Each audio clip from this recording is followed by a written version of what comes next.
से आभारी हैं उनके माननीय आदरणीय वित्त मंत्री जी के और संपूर्ण मिथिलावासी गौरवान्वित हैं कि हमारी एक जो समृद्ध संस्कृति है उसको उन्होंने पूरे देश और अंतर्राष्ट्रीय स्तर पर आज उसका सम्मान उन्होंने बढ़ाया है। तो हम हृदय से आभार व्यक्त करते हैं और आदरणीय प्रधानमंत्री जी के नेतृत्व में जो विकसित भारत की हमारी यात्रा है उसमें एक विकसित बिहार, पिछले वर्ष के भी बजट में वो बात दिख रहा था जो बिहार को लगभग 60,000 करोड़ के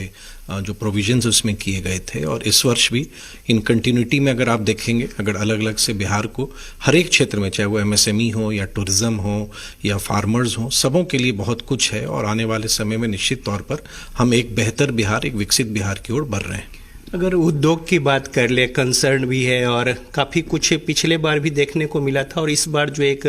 बिहार में जो क्षेत्र बढ़ाना है, अगर बात करें इकोनॉमी जोन को लेके या फिर विस्तार देने को लेके, तो उसमें कितना कुछ मदद मिली है और दूसरे जो युवा है या फिर जो नए उद्यमी हैं उनके हिसाब से देखिए, जैसे जो एक घोषणा है आदरणीय वित्त मंत्री जी का कि एक फूड प्रोसेसिंग टेक्नोलॉजी एंटरप्रेन्योरशिप और मैनेजमेंट, इसकी एक राष्ट्रीय स्तर की संस्था की स्थापना की जाएगी और ये बिहार, क्योंकि फूड प्रोसेसिंग हमारा एक कोर स्ट्रेंथ है, हमारा कोर एरिया है और साथ ही युवाओं के लिए भी एक बहुत बड़ी अपॉर्चुनिटी लेके आएगा। एमएसएमई सेक्टर, जो स्मॉल एंड मीडियम इंटरप्राइजेस हमारा सेक्टर है, क्योंकि बिहार युवाओं का प्रदेश है और यहाँ पर संभावनाएं, चाहे वो स्टार्टअप्स के माध्यम से हों या आपको एमएसएमई सेक्टर में हो, तो ग्रोथ की संभावना बिहार में सर्वाधिक है। तो एमएसएमई पे भी बहुत ज़्यादा उनका फोकस है, साथ ही टेक्सटाइल पे भी उनका फोकस है, लेदर पे भी है। तो ये बिहार का जहाँ पर हमारा इंडस्ट्रियल स्ट्रेंथ लाई करता है, जहाँ हम निवेश को आकर्षित कर सकते हैं और मखाना निश्चित तौर पर, क्योंकि मखाना ग्लोबली एक एक्सेप्टेड सुपर फूड है, उसके बोर्ड की, एक राष्ट्रीय स्तर के बोर्ड की स्थापना से न सिर्फ किसानों को लाभ होगा बल्कि उसकी मार्केटिंग में, उसकी प्रोसेसिंग में, उसकी ब्रांडिंग में, उस पर भी बहुत लाभ मिलेगा। तो हम एक तरफ फार्मर्स के लिए हम वेस्टर्न कोसी नहर परियोजना जो हमारी थी उस पर भी हम काम कर रहे हैं, हम एमएसएमई सेक्टर को भी सपोर्ट कर रहे हैं, नई संस्था का भी हम स्थापना कर रहे हैं जो उद्यमिता और प्रबंधन को आगे बढ़ाएगा फूड प्रोसेसिंग सेक्टर में, मखाना बोर्ड का गठन कर रहे हैं। तो एयरपोर्ट्स का हम विस्तार कर रहे हैं, नए ग्रीनफील्ड एयरपोर्ट्स भी ला रहे हैं। तो इन टोटलिटी अगर आप देखेंगे तो ये हमारी जो विकास की जो यात्रा है आदरणीय मुख्यमंत्री नीतीश कुमार जी में, जहां बेहतर इंफ्रास्ट्रक्चर हमने बनाया है, उसमें एक ये बहुत बड़ा, हमको आप कह सकते हैं कि बूस्ट मिलेगा बिहार के ग्रोथ में। एक जो आप मिथिलांचल से भी आते हैं, मखाना एक उत्तर बिहार में खास तौर पे जो मिथिलांचल का इलाका है 80 से 90% होता है। अभी तक असंगठित क्षेत्र में सारा ये जो उद्यम है वो चल रहा था, कृषि जनित जो तमाम सारी बातें थी। बाद में इससे फूड इंडस्ट्री को लेकर भी जो टर्नअप हो रहा था, तो कैसे इसका लाभ जो है वो मिल पाएगा, खासतौर पे जो किसान मखाना के उद्योग में लगे हैं? देखिए, एक तो मखाना, क्योंकि अब उसकी एक पहचान अंतर्राष्ट्रीय स्तर पर भी हो रही है। लोग मखाना को पहले समझते नहीं थे कि फॉक्सनट मखाना, अब इसकी स्वीकार्यता आप कहेंगे वैश्विक स्तर पर हो रही है। 85 से 90% जो मखाने की खेती है हमारे उत्तर बिहार में वो होती है। लेकिन ये बात सही है कि उसकी प्रोसेसिंग, ये बहुत बार इस बात के लिए तकलीफ भी होती थी कि हमारे यहाँ से मखाना का प्रोक्योरमेंट हो रहा है लेकिन उसकी प्रोसेसिंग कहीं और हो रही है।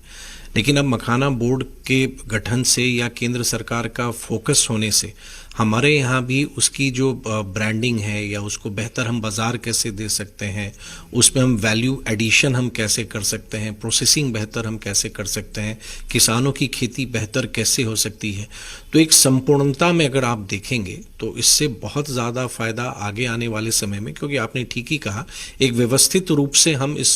सेक्टर को आगे नहीं ले जा पा रहे थे। लेकिन अब क्योंकि एक राष्ट्रीय स्तर के बोर्ड का गठन होगा, उसके जो अपने टर्म्स ऑफ रेफरेंस होंगे, उसके माध्यम से मुझको पूरा विश्वास है कि आने वाले समय में मखाना ना सिर्फ घर घर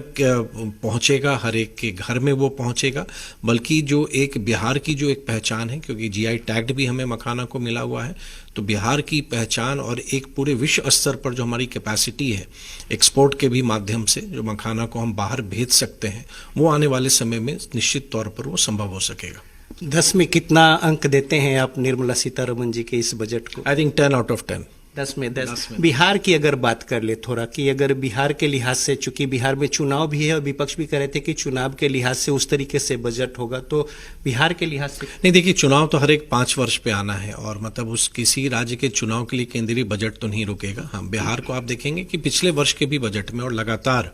आदरणीय मोदी जी के नेतृत्व में सभी राज्यों को समान रूप से ग्रोथ करने को, उसको राज्य को आगे बढ़ने का अपॉर्चुनिटी सबको मिल रहा है। और अगर हम आगे बढ़ना है तो निश्चित तौर पर बिहार को सपोर्ट की ज़रूरत है और हम धन्यवाद देंगे आदरणीय वित्त मंत्री जी के और आभारी हैं आदरणीय प्रधानमंत्री जी के कि बिहार ने जो अपनी क्षमता को दर्शाया है कि हमें आज संभावना है, हमें पोटेंशियल है कि हम पूरे देश के लिए एक बहुत बड़े ग्रोथ इंजन बन सकते हैं, खासतौर से पूर्वी भारत में। और उसमें बिहार को इस तरह की केंद्रीय बजट में सहायता मिलने से जो हमारी गति है, हमारे विकास की जो हमारी गति है, उसको और ताकत मिलेगी। टैक्स स्लैब को लेके नहीं, एकदम हमको तो लगता है बहुत प्रसन्नता है और विशेष तौर से जो मध्यम वर्गीय लोग हैं उनकी तो इच्छा थी और वो इस बजट को देख भी रहे थे और मुझको लगता है सभी लोगों के लिए प्रसन्नता है कि जो सैलरीड हैं और मध्यम वर्ग जो एक बहुत बड़ा हमारा टैक्स पेयर है उसको वित्त मंत्री जी द्वारा बहुत बड़ी राहत दी गई है। मुझको लगता है इस बजट ने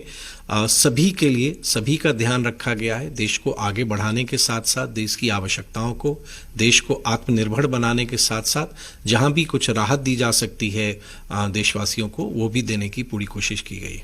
बहुत धन्यवाद। तो नीतीश मिश्रा बिहार सरकार के मंत्री बता रहे हैं कि किस तरीके से समेकित रूप से हर एक क्षेत्र में खास ध्यान रखा गया है और टैक्स स्लैब को लेकर जो घोषणा की गई है 12 लाख तक जो फ्री किया गया है, इसको लेकर भी खासतौर पे जो नौकरी पेशा लोग हैं, मध्यम वर्गीय आय परिवार के जो लोग हैं,